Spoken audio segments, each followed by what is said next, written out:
आदाब, नमस्कार, बहुत-बहुत स्वागत आप सभी का। पब्लिक इंडिया देख रहे हैं आप, मैं हूं आपके साथ बुशरा खानम फहद। ईरान और इजराइल वॉर को 17 दिन से ज्यादा का वक्त बीत गया है और आज हम कुछ जिन बिंदुओं पर बात करने जा रहे हैं वो 3 अहम बातें हैं जिस पर आज हम बात करेंगे। पहला ये कि नेतन्याहू आखिर कहाँ हैं? वो जिंदा हैं या फिर नहीं है? इसको लेकर पूरी दुनिया में चर्चा हो रही है और जितनी बार नेतन्याहू सामने आकर अपने ट्विटर हैंडल से बयान दे रहे हैं या फिर वीडियो रिलीज कर रहे हैं, उससे और ज्यादा जो संशय है वो बढ़ता जा रहा है। इस पर मैं बात करूंगी। दूसरी जो इंपॉर्टेंट खबर है और इस वक्त की जो बेहद महत्वपूर्ण खबर है, जब मैं कार्यक्रम रिकॉर्ड कर रही हूं, कि जो सिक्योरिटी चीफ हैं ईरान के, अली लारिजानी, जिनको लगातार आप वीडियोस में देखते रहे, जो अभी कुछ डे हुआ था उस पर भी आपने देखा था कि किस तरह से वो पब्लिक के बीच से लोगों से हाथ मिलाते हुए नजर आ रहे थे और जिस तरह से वो बयान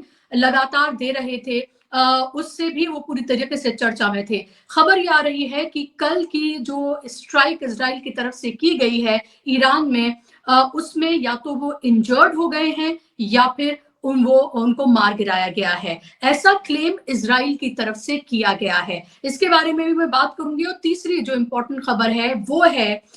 ट्रंप के ताजा बयानों की, जिसके बाद पूरी दुनिया में उनका एक तरह से माहौल उड़ रहा है, उनका मजाक उड़ रहा है कि कैसे इस शख्स ने, जो कि दुनिया के सबसे पावरफुल कंट्री के दावा होने का जो दावा करते हैं, उनका प्रेसिडेंट है, एक सॉवरेन कंट्री के ऊपर हमला किया है और उसके बाद वो किस तरह का बयान देते हुए नजर आ रहे हैं। लेकिन सबसे पहले बात नेतन्याहू की।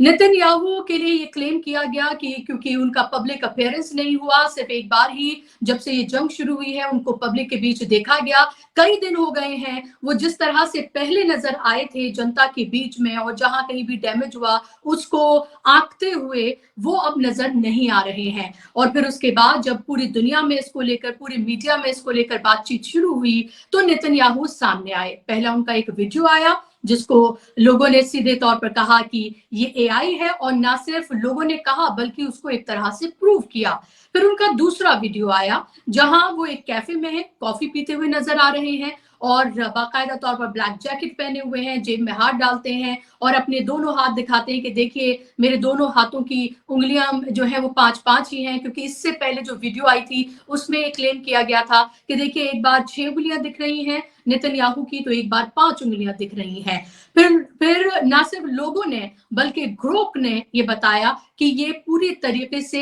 एआई जनरेटेड वीडियो है। और फिर उसके बाद उसके इस वीडियो के एक तरह के चिथड़े पर खच्चे उड़ाए लोगों ने और बताया कि कैसे ये एआई जनरेटेड वीडियो है। और फिर उसी तरीके के वीडियोस लोगों ने पूरी दुनिया में अपने बनाने शुरू कर दिए, यानी कि उस कैफे में अपने आप को खड़ा किया नेतन्याहू की जगह और उसी तरीके से कॉफी हाथ में ली और बताया कि कितना इजी है इस तरह की वीडियोस को जनरेट करना। फिर इसके बाद आप ये देखिए कि एक उतावलापन देखिए आप इसराइल का, कि इसके बाद फिर एक और वीडियो जारी की जाती है जिसमें नेतन्याहू वही कपड़े पहने हुए हैं जो कैफे में पहने हैं और उसके बाद वो लोगों के बीच में है और फिर उसको भी एआई जनरेटेड जो है वो लोगों की तरफ से क्लेम किया गया और ये कहा गया कि इससे ज्यादा फेक और कुछ नहीं हो सकता था। तो आज फिर नेतन्याहू का एक और वीडियो आया है। अब डेस्परेशन आप देखिए कि एक के बाद एक वीडियो सामने आ रही है। पूछा ये जाए कि ये क्लेम्स होने के बाद ही ये वीडियोस क्यों आ रही है सामने, इससे पहले ये वीडियोस क्यों नहीं आ रही थी। तो इस वीडियो में नेतन्याहू ईरान के लोगों से बात कर रहे हैं और नौरोज की उन्हें बधाई दे रहे हैं। कह रहे हैं कि रोशनी के इस त्योहार को बहादुर लोग जो है ईरान के, उनको वो बधाई दे रहे हैं। तो एक तरफ वो बॉम्ब्स गिरा रहे हैं, बेगुनाह लोगों को, मासूम बच्चों को मार रहा है और दूसरी तरफ वो उन्हीं लोगों को बधाई दे रहा है। तो सोचिए कि ये किस तरह का भद्दा और घिनौना मजाक है। और इसको भी लोगों ने अब एआई जनरेटेड जो है वो कहा है। इसके अलावा जो जॉर्ज गैलोवे हैं, जिनको आप जानते हैं कि ब्रिटिश सिटीजन हैं और एनालिस्ट हैं और लगातार उनकी बहुत पॉपुलैरिटी है,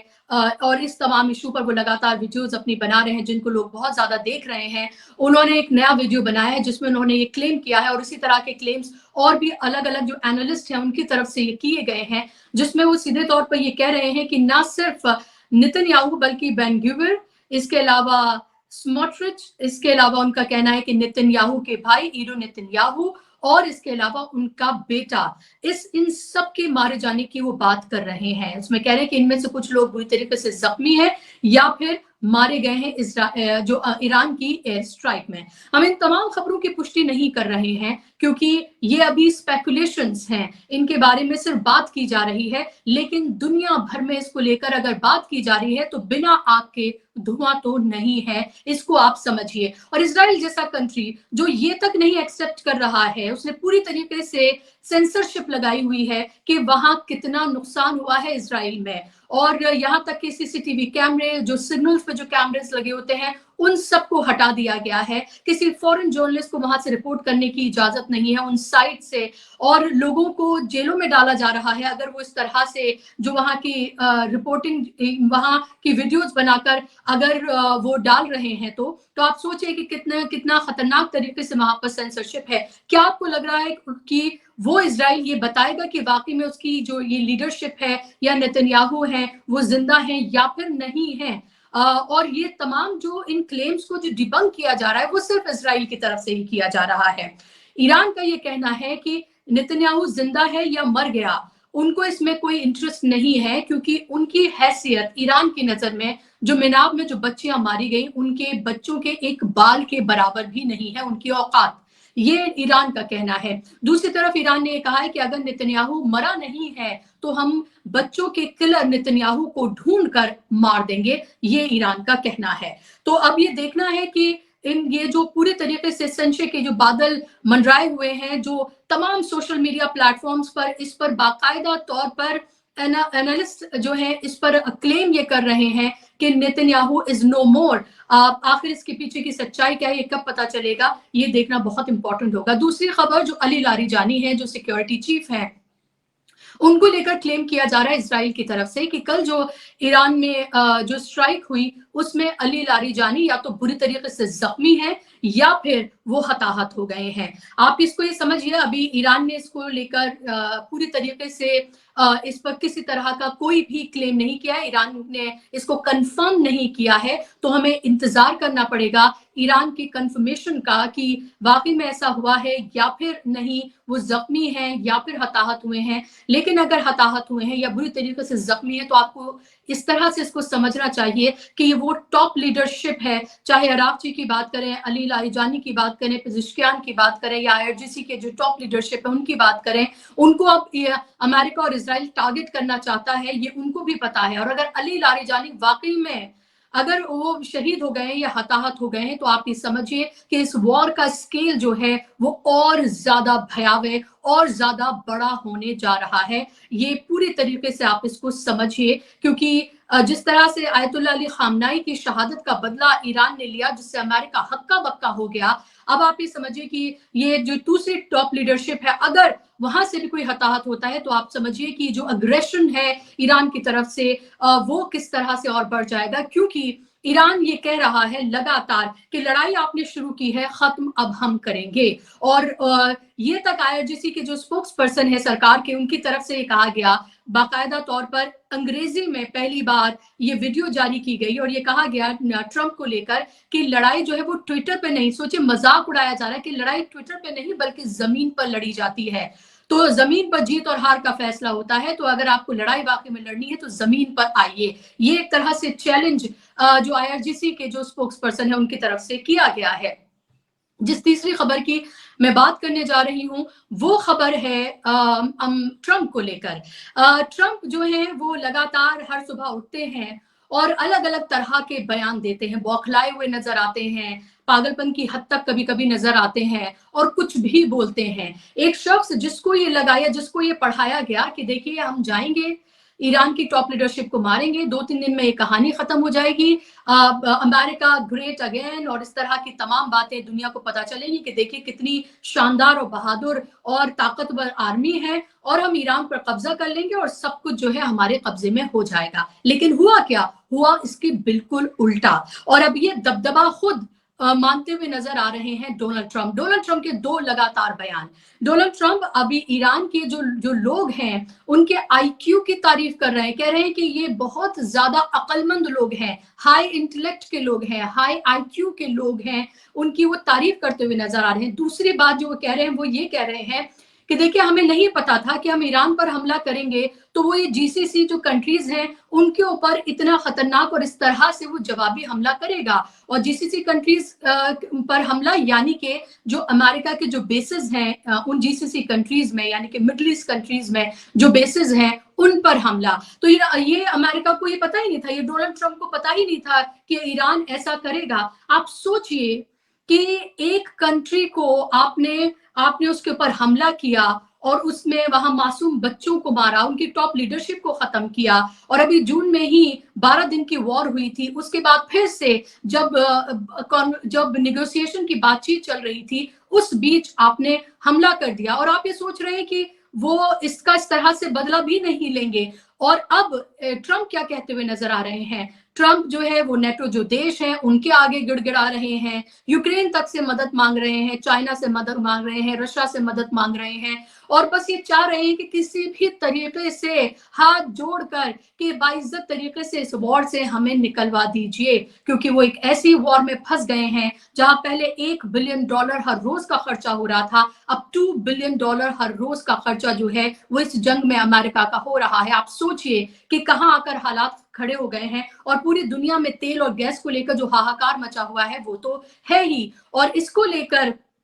अब नेटो जो कंट्रीज हैं उन्हें पूरी तरीके से उन्होंने हाथ खड़ा कर दिया है। और मैं आपको ये बता दूं कि फॉर्मर नेटो के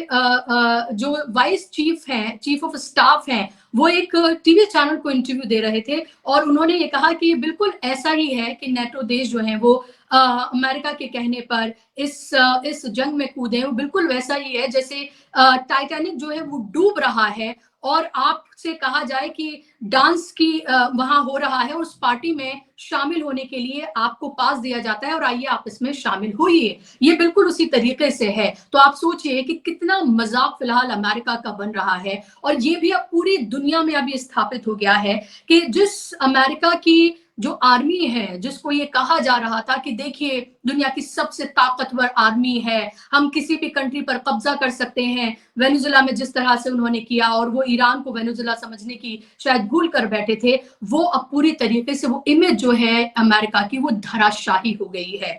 ये भी लोगों की समझ में आ गया है कि जो अमेरिका जो है और उसकी जो आर्मी है वो सिर्फ कागजी शेर हैं, यानी कि सिर्फ कागज पर दिखाने के लिए है। अमेरिका ने ना सिर्फ डोनाल्ड ट्रंप ने ना सिर्फ अमेरिका का अभी ये जो हाल ही में इजराइल के कहने पे जो जंग छिड़ी है नुकसान किया है, बल्कि आप ये समझिए कि आने वाले तमाम सालों के लिए, आने वाली तमाम जिंदगी के लिए उन्होंने अमेरिका की इमेज को, उसकी आर्मी को, उसका ये जो कहा जाता था कि भाई देखिए एक ऐसी आर्मी है जो इनविंसिबल है, उस सबको भी पूरी तरीके से धराशाही कर दिया है। 15 दिन में ईरान, इजराइल और अमेरिका की वॉर में ये ईरान ने कारनामा करके दिखाया है। और ईरान अब जो है वो पूरी तरीके से ये तय करता हुआ नजर आ रहा है कि ये जंग कितने दिनों तक चलेगी, कब तक चलेगी, किस तरह से खत्म होगी, कौन इसको खत्म करेगा, क्या शर्तें होंगी, ये सब कुछ अब ईरान तय करता हुआ नजर आ रहा है। और इसके अलावा जिस तरह से इस पूरे वॉर में स्ट्रेटजी, नैरेटिव, पर्सपेक्टिव सब ईरान तय करता हुआ नजर आ रहा है, आप इसको समझिए कि स्ट्रेट ऑफ हॉर्मुज जिस तरह से बंद किया है, बंद नहीं किया है, ईरान बार बार इस बात को कह रहा है कि हमने बंद नहीं किया है, हमने सिर्फ अपने दुश्मनों के लिए इसको बंद किया है। जो हमारे साथ है उनके लिए स्ट्रेट ऑफ हॉर्मुज अभी भी पूरी तरीके से खुला हुआ है। और ईरान ये भी तय करता हुआ नजर आ रहा है कि यहाँ से जो शिप्स निकलेंगी, जो ऑयल शिप्स निकलेंगे यहाँ से ऑयल लेकर स्ट्रेट ऑफ हॉर्मुज से, उसका जो पेमेंट होगा वो युआन में होगा, यानी कि चाइनीज करेंसी में होगा। और आप इसको इस तरह से भी समझिए कि इस पूरी वॉर में बहुत अहम भूमिका जो निभा रहा है वो है चाइना और रशिया। जिस तरह से चाइना बिल्कुल रियल टाइम इंफॉर्मेशन दे रहा है, रशिया पहला कंट्री बना जिसने एड पहुंचाई ईरान में, और उसके साथ साथ वो मिलिटरीली, स्ट्रेटेजिकली और इंफॉर्मेशन जिस तरह से उसे रियल टाइम मिलनी चाहिए, वो तमाम इंफॉर्मेशन जो रशिया और चाइना है वो मिलकर दे रहे हैं ईरान को। और ये साफ तौर पर अब ये तय हो गया है कि ये जंग जो है वो बहुत जल्द खत्म होने वाली नहीं है। और अगर वाकई में अली लारीजानी को लेकर कंफर्मेशन आता है तो आप समझिए कि ये वॉर का जो दायरा है और जो इसकी इंटेंसिटी है वो शायद और बढ़ जाए, क्योंकि लगातार जो इजराइल से जिस तरह की तस्वीरें आ रही हैं वो साफ तौर पर दिखा रही है कि इजराइल में पूरी तरीके से तबाही है, तबाही के मंजर हर तरफ देखने के लिए मिल रहे हैं। और ये सिर्फ ईरान की तरफ से नहीं बल्कि हिजबुल्लाह भी जिस तरह से हमला कर रहा है वो भी इससे साफ हो गया है। और जो बंकर जो बनाए गए थे जहां पर लोग जाकर शरण लेते थे, उन बंकर्स को भी मिसाइल्स जो हैं वो भेजती हुई नजर आ रही हैं। और जो 55th वेव है जो मिसाइल्स की, वो ईरान की तरफ से छेड़ दी गई है। सजल एक मिसाइल है जिसका जिक्र बहुत ज्यादा हो रहा है, जिसको डांसिंग मिसाइल बोलते हैं, जो निकलती तो एक है लेकिन किस तरह से वो किस तरह से अलग अलग मिसाइल 80 से ज्यादा में जो है वो किस तरह से बट जाती है और वो कैसे इजराइल के ऊपर वो कैसे भेजती हुई उन तमाम सिक्योरिटी के की जो बात करें जहां पर बंकर्स हैं उनको भेजती हुई वहां तक जा रही है, उसका जिक्र जो है वो तमाम तरफ किया जा रहा है। अब देखना ये होगा कि आने वाले वक्त में कि ये वॉर क्या मोड़ लेती है, लेकिन फिलहाल ये साफ हो गया है कि इस वॉर में ईरान एक विनर की तरह सामने निकल कर आ रहा है और पूरी तरीके से भत पिटी है अमेरिका की और इजराइल की और खास तौर पर डोनाल्ड ट्रंप की। आपको ये कार्यक्रम कैसा लगा मुझे जरूर बताइएगा, और क्या आगे आप इस तरह की वीडियोस देखना चाहते हैं इसके बारे में भी मुझे कमेंट बॉक्स में जरूर बताइएगा। आज के इस कार्यक्रम में बस इतना ही। नमस्कार।